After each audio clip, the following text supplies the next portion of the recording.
Ladies and gentlemen, what's the deal, YouTube? It's your boy Next Gen 720, and I am back with another video. Yeah, he. What's going on, ladies and gentlemen? Before I start today's video, I have to tell you, listen, like I said, we're starting to do call-ins again. So if you want to call in on Xbox Beastfire or the Expand Your Mind podcast, which is going to be Tuesday, Beastfire tonight around 8. You guys got to join the Discord. The link will be down below in the first comment. Pinned. The link to the Discord. If you want to support the channel, what we got going on here. The donation link is down there also too. If you want to become a part of the team, the broadband bullies and the streams and, you know, everything that we got going on, the link is down for that also. Now, getting right into today's video. Now, of course, you know, I prefer the Xbox to the PlayStation. Don't shoot the messenger, right?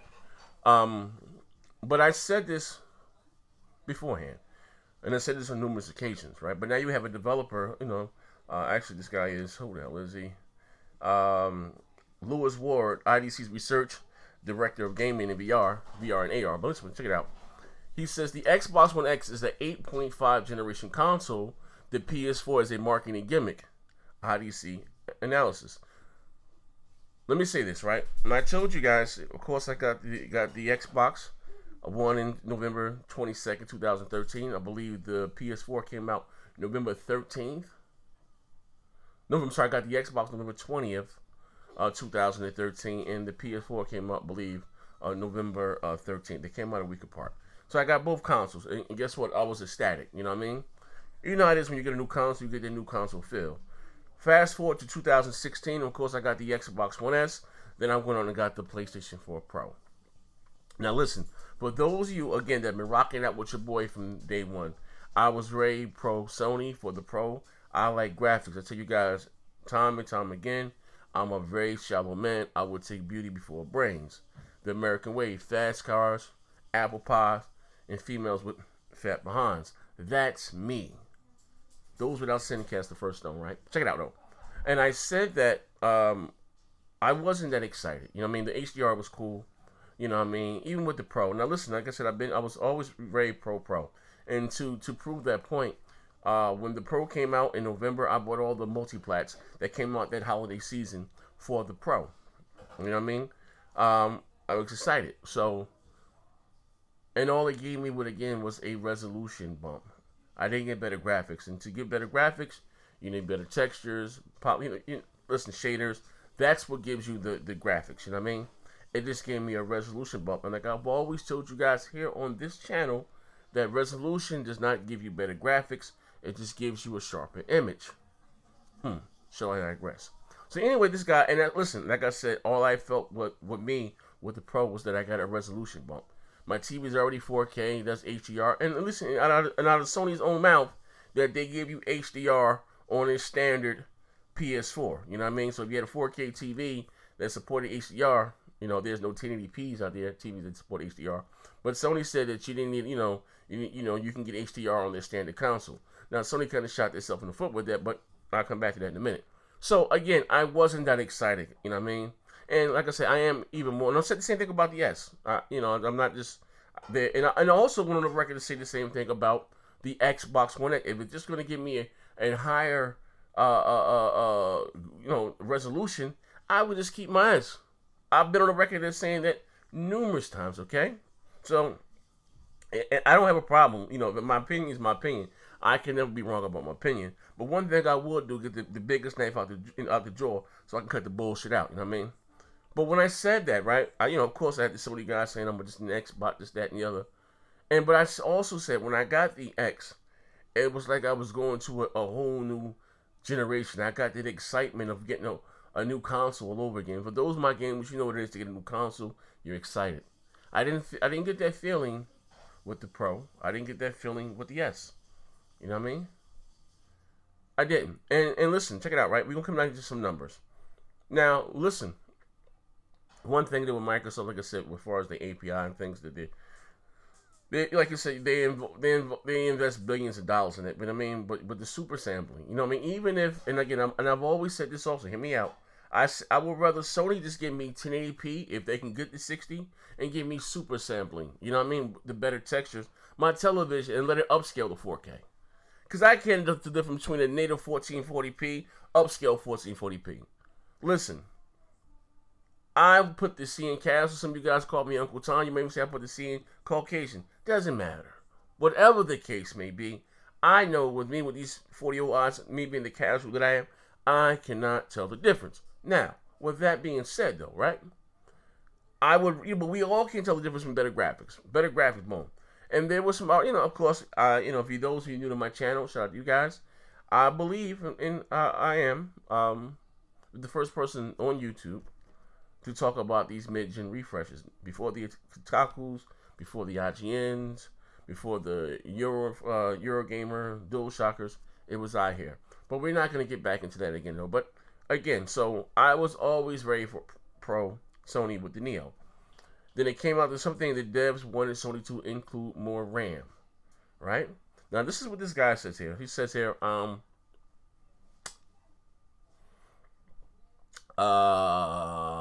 it seems like Lewis Ward, IDC's research director, Gaming VR and AR, does not.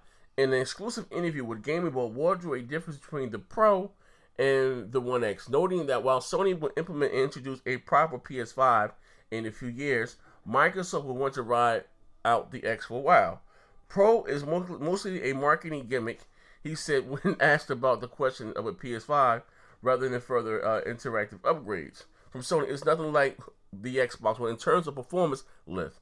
It's basically a standard console refresh, but Sony tweaked a few internals and got a 10% boost in a performance boost for the Pro. And listen, now this is a guy here who doesn't have a, how you say, quote unquote, a dog in the fight. He just being honest. And listen, this with me being the casual that I am, and I've always said this, right? I said the reason why the Pro is not selling how it should, and you think we had talking about performance, because check it out, the casual gamer, when they walk into Best Buy, Walmart, whatever, they can't really tell the difference between, something that's maybe, upscaled or native. We all can tell the differences between better graphics. I've been saying that. Listen, I will tell the truth and shame the devil. My grandmother always say that, right? Tell the truth and shame the devil. I've always said that here. You know what I mean? Now, you have what you call, let me explain this to you. And shout out to Review Tech USA. I kind of stole this life from him. You have specs on paper, and then you have something called real world performance. Now, on paper, looking at the Pro, is 4.2 or 4.1, just say 4 teraflops, right, in performance, right? Then you have the standard PS4 was 1.8. So listen, check it out, right? Here where I'm going with this. So in theory, you should be getting at least twice the level of detail in performance in your games, at a minimum. You're going from 2 T-flops almost to 4 T-flops. But that wasn't the case, you know what I mean? See, the PS4 finds itself in a very particular situation because it doesn't have enough memory bandwidth, you know what I mean? It doesn't, so they can either give you a higher resolution or they can give you a super sampling, more or less, or try to do. You know what I mean? They really gimped out on the RAM. Not so much the T-flops, it's more or less the RAM that they kind of fell short on.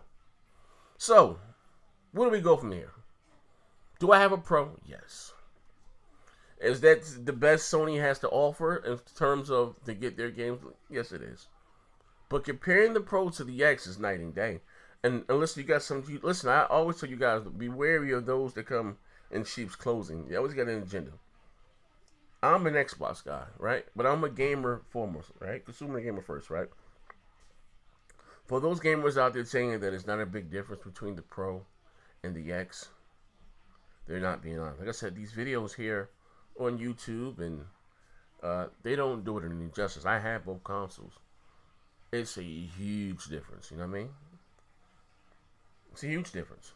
Especially if you have a TV that's 4K with HDR and all the bells. But even if you don't, even if you have a 1080p TV and you're in, because it's super sampling, you know what I mean? You're getting twice the detail and everything. Like it's crazy, For those of you that were hyping The Witcher, look at The Witcher on the X. and you know what I'm talking about. And compare that to the Pro. Shadow of War, it's another game. Compare that to the Pro version, and you see what I mean. You know what I mean? And this is just not even the first year. You know what I mean? I do expect Sony and Microsoft to come out with new hardware probably in 2020. You know what I mean? But like I said, once the developers really get their hands on the X and really can figure out what this baby can do, it's, oh man, it's gonna be. Listen, let me tell you something. I'm all about tech. You know what I mean? Whenever they drop the PS4, I'm sorry, the PS5 and the next Xbox, I'm there. You know what I mean? And I will say that it depends on how well these consoles do. The X and the Pro for itself. Will we see a mid-gen refresh ever again? Now, normally a normal console life cycle is between 4 to 5 years, what it used to be. What happened last generation at 8 and 9, it was very unhealthy tech-wise. Because when console used to come out, maybe I might be showing my age, but when consoles used to come out, they used to be ahead of the PCs. The fact that they took 9 years to release a new console, we'll never see that again. But I say that to say this, though, right? I said it to say this, right?